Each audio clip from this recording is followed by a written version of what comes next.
दोस्तों, आप सभी को पता है कि बीते दिनों दिल्ली के कॉन्स्टिट्यूशन क्लब में एक डिबेट होती है और डिबेट का टॉपिक ये होता है, डज गॉड एग्जिस्ट। इसमें मुफ्ती शमील नदवी साहब भाग लेते हैं और दूसरी तरफ से जावेद अख्तर जो कि गीतकार हैं वो भाग लेते हैं। दोनों के बीच तकरीबन 2 घंटे की डिबेट होती है। उसके वीडियो आप तक पहुंचे होंगे, लेकिन इस पर एक हैरान करने वाली बात हम आपके सामने रखने वाले हैं। दोस्तों, बहुत सारे लोगों के अपने अपने ओपिनियन आ रहे हैं इस वीडियो को देखने के बाद। कुछ लोग जावेद अख्तर साहब के पक्ष में खड़े होते हुए दिखाई दे रहे हैं और बहुत सारे लोग ऐसे हैं जो शमील नदवी साहब के तर्कों पर बात कर रहे हैं और उनके तर्कों के साथ खड़े हुए दिखाई दे रहे हैं और उनकी जीत मान रहे हैं और ये कह रहे हैं कि जावेद अख्तर साहब की बोलती बंद कर दी, जावेद अख्तर साहब के तर्क को निराधार कर दिया और उनके तर्क यहां पर काम नहीं आए।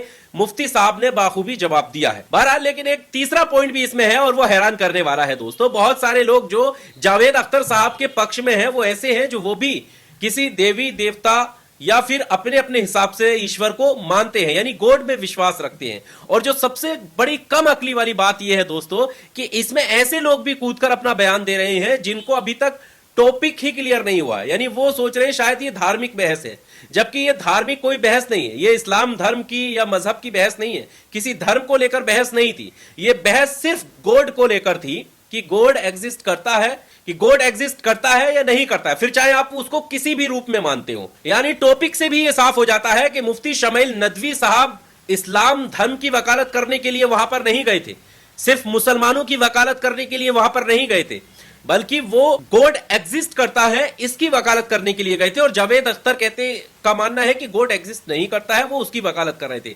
अब हम उन लोगों की बात कर लेते हैं जो लोग इसमें कूदकर सिर्फ मुसलमानों की नफरत के चलते इसमें कूदे हैं और वो जावेद अख्तर के साथ खड़े हैं। हालांकि वो भी किसी भगवान में, किसी ईश्वर में, किसी खुदा में यकीन रखते हैं, लेकिन सामने वाला व्यक्ति अगर उन्हें मौलवी, मौलाना, दाढ़ी वाला दिखाई दे रहा है, इसलिए वो कूद करके जावेद अख्तर की साइड खड़े हो गए और फिर वो पर्सनली इस्लाम धर्म पे कटाक्ष करने लगे।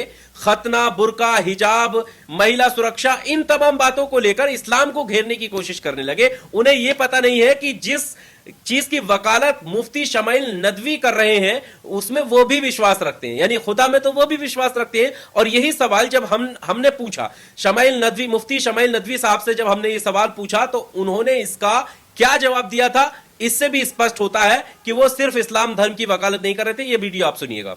और आज जो हमने यहाँ पर बात की है, शुरू में जैसा कि बताया गया कि किसी स्पेसिफिक रिलीजन की बात नहीं हो रही थी, बल्कि ये थीस्टिक और एथीस्टिक वर्ल्ड व्यू के दरमियान ये एक डिबेट थी।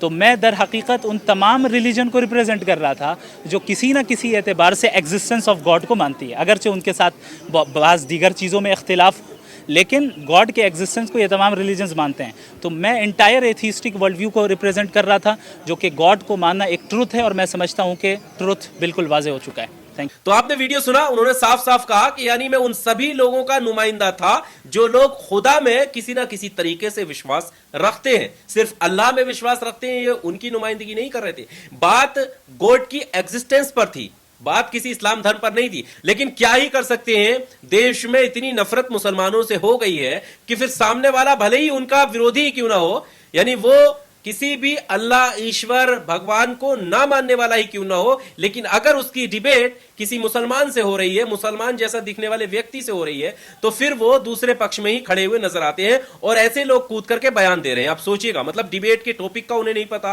किस मौजू पर बहस हो रही है नहीं पता, क्या दलीलें रखी जा रही हैं नहीं पता, लेकिन कूद करके इस्लाम को टारगेट करना उनका मकसद हो गया है, क्योंकि ये नफरत सिखा रही है उन्हें ये सब कुछ करने के लिए। ये बात अलग है कि बहुत सारे लोग समर्थन में आ रहे हैं, टॉपिक पर बात कर रहे हैं, बहुत सारे लोग मुफ्ती शमील नदवी साहब के जो तर्क हैं उन पर आकर कह रहे हैं कि बहुत सही तरीके से इन्होंने अपनी बात रखी। बहुत सारे लोग जावेद अख्तर साहब के तर्कों पर सही अपनी बात कह रहे हैं, लेकिन उन लोगों का क्या जो मुसलमानों को निशाना बनाने के लिए इस डिबेट में भी हिस्सा ले रहे हैं और कह रहे हैं कि देखो फिर खतना क्यों होती है, देखो फिर हिजाब क्यों लगाया जाता है। मतलब ऐसे लोगों का आप क्या कर सकते हैं। हालांकि आपको बता दें कि उस बहस का जो निचोड़ था वो जो भी रहा हो, क्योंकि 2 धड़े हैं, बटे हुए लोग हैं, हर एक का अपना मानना है, निजी व्यक्तिगत मानना है, इसमें आप जबरदस्ती किसी पर थोप नहीं सकते।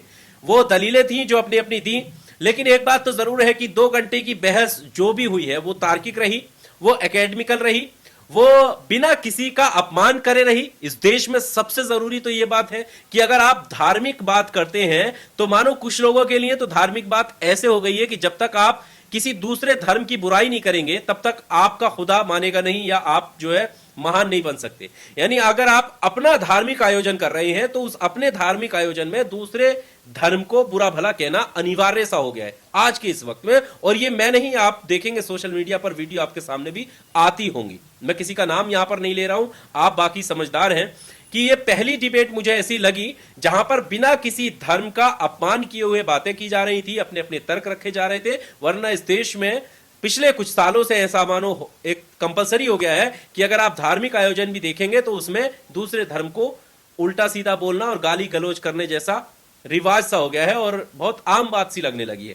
बहरहाल इस पूरे जो चीजें रही हैं, इस पूरे डिबेट को लेकर हमारा यही मानना है कि ये बहुत तार्किक डिबेट थी, दोनों तरफ से अपने अपने तर्क रखे जा रहे थे। ये बात अलग है कि आप किसके तर्कों से ज्यादा इत्तेफाक रखते हैं, किसके तर्क पर आप ज्यादा विश्वास रखते हैं। लेकिन ये बात एक अच्छी है कि 2 घंटे की बहस में बिना किसी का अपमान किए हुए चीजें रही हैं। आपको क्या कहना है कमेंट बॉक्स में आकर अपनी राय जरूर दीजिएगा। शुक्रिया।